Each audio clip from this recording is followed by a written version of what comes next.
करेंगे 70 दिन 68 लाख। जी हां, डिजिटल अरेस्ट के बारे में बात करेंगे, जहां भोपाल से बड़ी खबर सामने आई है। रिटायर्ड कर्मचारी से डिजिटल ठगी की गई, जिसमें 2 महीने तक पति पत्नी डिजिटल अरेस्ट रहे हैं। बताते चले कि सीबीआई अधिकारी बनकर ठगे 68 लाख रुपए और पहलगाम हमले में फंसाने की इस दौरान उन्हें धमकी दी गई। मनी लॉन्ड्रिंग में फंसाने की उन्हें धमकी दी गई, झांसा दिया गया। ठगों को देने के लिए पीड़ितों ने कर्ज लिया। ठगी के बाद साइबर पुलिस को शिकायत दी गई, तो मामले को लेकर additional DCP cyber crime Shailendra Chauhan ने बताया कि फिलहाल इंफॉर्मेशन मिली है।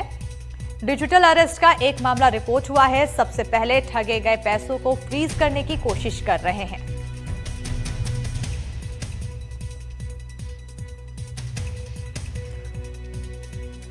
तो साइबर ठगों की तरफ से लगातार जाल बिछाया जा रहा है और यहां भोपाल से बड़ी जानकारी सामने आई है, जहां रिटायर्ड कर्मचारी को डिजिटल अरेस्ट किया गया।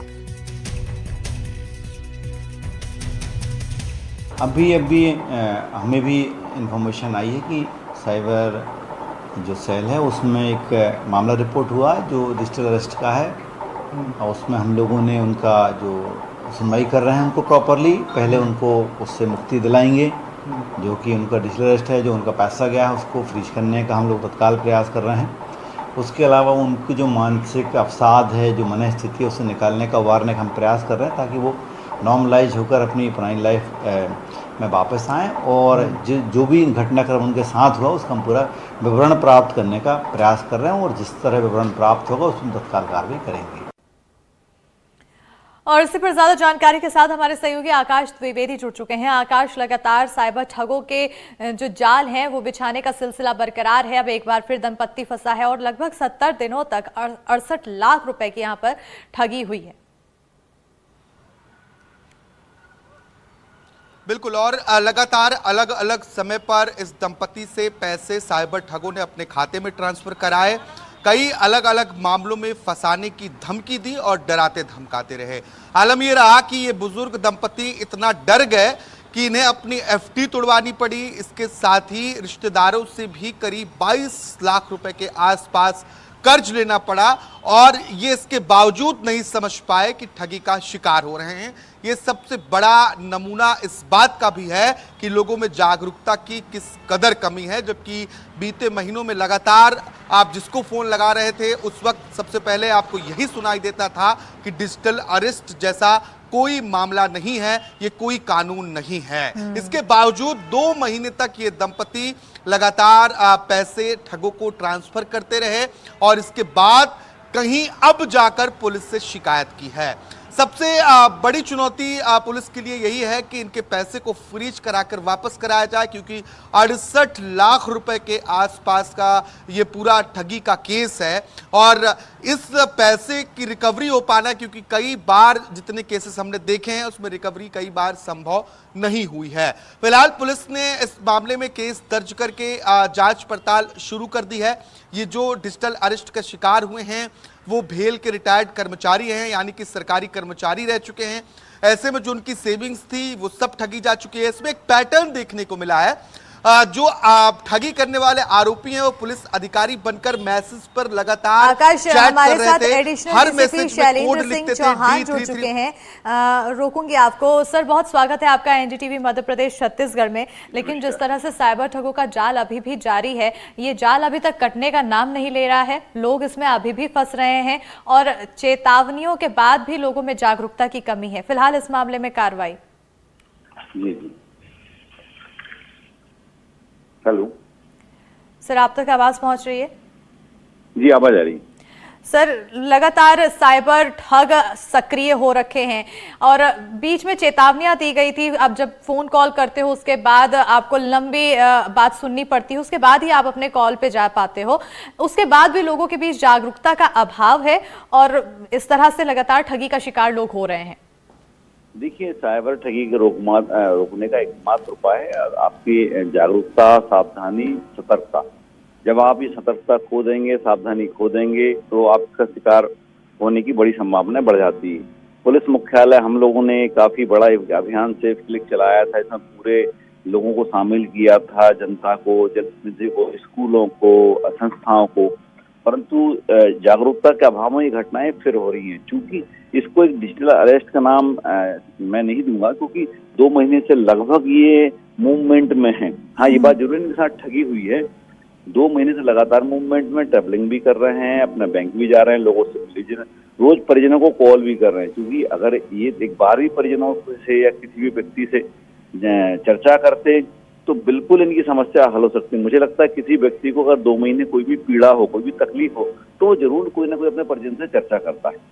परंतु हमने तत्काल इसमें जो पैसे जहां जहां गए हैं रोकने का प्रयास किया है और उनको आइडेंटिफाई करने का काम कर रहे हैं, और उनका जो मन स्थिति है वो हम उसको दूर करने का प्रयास कर रहे हैं, ताकि भविष्य में इस तरह का और पैसे का ट्रांजैक्शन वो ठगों को ना कर पाए। बिल्कुल सर, क्योंकि जब इस तरह के मामले सामने आते हैं, इतना केओस पैदा कर दिया जाता है और इतना ज़्यादा वो जाल बिछा दिया जाता है कि सामने वाला कुछ सोचने समझने की बुद्धि ही नहीं रख पाता है।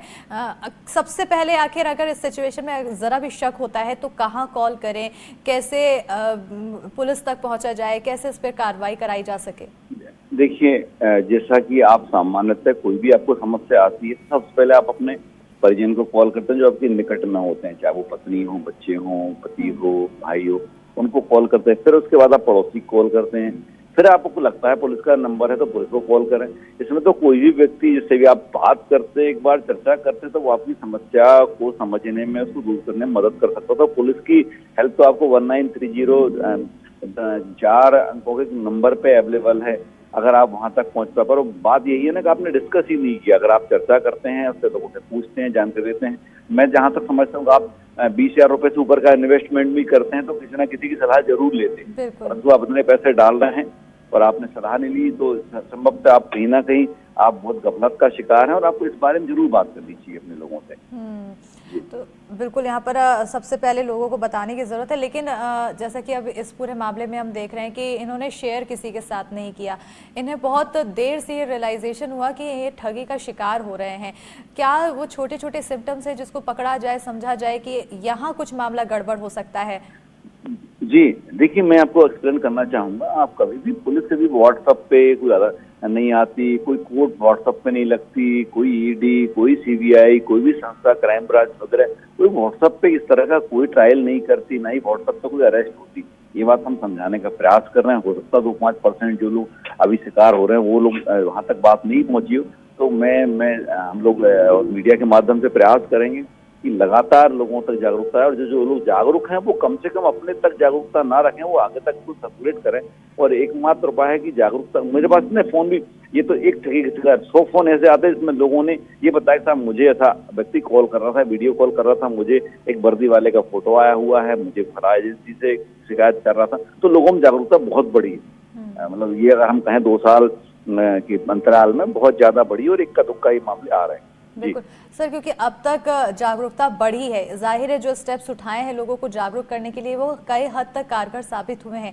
आने वाले समय के लिए क्या कुछ ऐसे प्लानिंग की गई है कि लोगों को और ज़्यादा जागरूक किया जाए जिला स्तर पे, अपने क्षेत्र के आसपास? हम लोगों ने, जहाँ भोपाल की बात करता हूँ, तो हम प्रत्येक थाने में हम लोगों ने साइबर का डेस्क बना रखा है। हम लोगों ने बैंकों से कहा है कि बैंक भी अपना हर एक बैंक में एक जो आपके डेडिकेटेडली जो कस्टमर के पीड़ित के लिए डेस्क बनाए। हम लोगों ने टेलीकॉम कंपनी को बोला है कि जिस तरह के जो कॉल आते हैं जो कि फर्जी कॉल हैं, इनको कंपनी स्तर पर ब्लॉक किया जाए। आपके मोबाइल में ब्लॉक होते हैं, हमने उनको कहा है कि कंपनी स्तर पर ब्लॉक करें और फर्जी खातों की पहचान करें। ये काफी लेवल पे हम लोगों ने इस तरह से और एजेंसियों को शामिल करके, क्योंकि इसमें बड़ी 2 स्टेक होल्डर्स हैं, एक तो बैंक है और दूसरा है अपना टेलीकॉम कंपनी, जहाँ से कॉल आते हैं। कंपनियां खुद कॉल को आइडेंटिफाई करें और ऐसे जो लगातार कॉल कर रहे हैं, बाहर से कॉल आ रहे हैं, जो डिवाइसों की पहचान करें, उनको ब्लॉक करें। अगर वो लंबा ब्लॉक नहीं कर सकते तो कम से कम 24-48 घंटे के लिए ब्लॉक करें, ताकि वो पीड़ित को राहत मिल सके। तो ये दोनों चीजें लोगों को हमने शामिल करने का प्रयास किया, और दोनों अगर एक प्लेटफॉर्म पर आ जाएंगे तो मिलकर इस चीज को लगभग खत्म कर दिया जाएगा। बिल्कुल।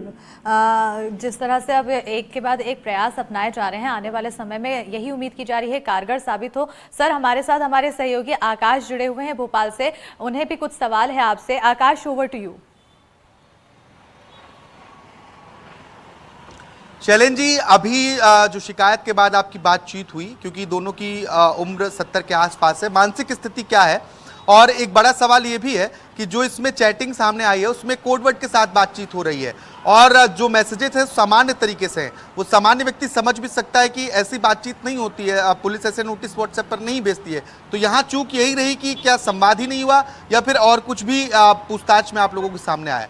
देखिए, अगर हम बात करें तो एक अगर इसमें कहें तो एक सोशल स्ट्रक्चर, इसमें आइसोलेशन की बात है।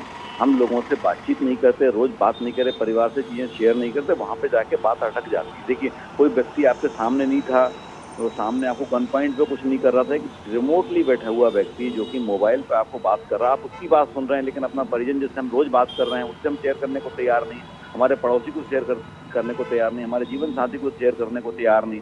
जब तक ये गलतें, जब तक ये कमजोरियां हमारी रहेंगी, आप इससे शिकार होते रहेंगे। उसका तरीका यही है कि अगर आप परिवार में हैं तो आप कम से कम अपनी समस्या के किसी भी, चाहे वो फिजिकल हो, मेंटल हो, आपकी मेडिकल हो या फाइनेंशियल प्रॉब्लम आपको आ रही है या आपकी लीगल प्रॉब्लम थी, आपको जरूर अपने लोगों से, 70 साल की उम्र में आपने जितने लोग आपको परिचित होंगे, जितने आपके सहपाठी होंगे, सहकर्मी होंगे, आपके रिश्तेदार मित्र होंगे, आपने एक बार तो शेयर करते, और अगर एक बार शेयर करते तो कोई भी व्यक्ति इसमें बोल सकता था कि ये एक फ्रॉड है। तो मुझे लगता है हमारा सामाजिक ताना बाना भी इस तरह का है कि जहाँ पर हम आइसोलेशन बहुत पसंद करते हैं, डिसीजन मेकिंग में किसी को इन्वॉल्व नहीं करते, तो वो भी एक बड़ी वजह है ताकि ये साइबर ठगी होने की और इस उम्र के लोगों को ठगी का शिकार बनाने की। बिल्कुल सर, एक चीज और यहाँ पर देखने को मिला है जो कि जो मैं समझ पा रही हूँ इस केस में, इन्होंने शेयर नहीं किया क्योंकि अक्सर जब पुलिस से जुड़ा हुआ मामला सामने आता है और इस तरह से जब कोई बात निकलकर सामने आती है तो लोगों को बदनामी का डर रहता है और लोग पुलिस के पास पहुंचने से या किसी से शेयर करने से बचते हैं।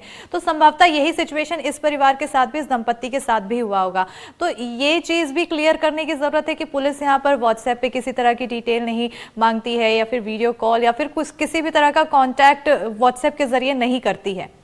मैं आपसे विनम्रता से कहना चाहूंगा, देखिए, जब भी पुलिस एक नोटिस आता है, आप 4 लोगों को अप्रोच करते हैं, आपकी गाड़ी चेकिंग के लिए रुकती है तो आप 4 लोगों को फोन लगाने का प्रयास करते हैं। पुलिस वाला आपसे कुछ भी इलीगल डिमांड करता, असली पुलिस की बात करो, नकली से ठगा जाते हैं, बात अलग है। असली पुलिस वाला कुछ भी करता, आप फट से कहीं ना कहीं अप्रोच करके कंप्लेंट करते हैं या अपना फेवर लेने की कोशिश करते हैं या प्रभाव डालने की कोशिश करते हैं, परंतु इसमें ऐसा कुछ नहीं हुआ।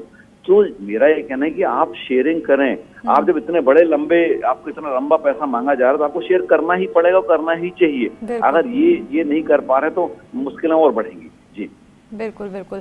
तो जिस तरह से अब ये पूरा मामला सामने आया है, यहाँ पर सीधे तौर पर एक लापरवाही भी दिखाई दी है और सतर्कता, जागरूकता और थोड़ा सा यहाँ पर दिमाग के, बुद्धि के प्रयोग करने की ज़रूरत ज़रूर बनती है। हालांकि काफ़ी ज़्यादा शातिर होते हैं साइबर ठग और इनसे बचने के लिए बस थोड़ा सा समय और यहाँ पर जागरूकता की काफ़ी ज़रूरत है और उसका उपयोग करके ही आप अपने आप को सुरक्षित रख सकते हैं। बहरहाल बहुत शुक्रिया सर, आपने बहुत ही डीप नॉलेज दी साइबर ठगों से कैसे बचा जा सके। और आकाश, बहुत शुक्रिया तमाम जानकारी देने के लिए।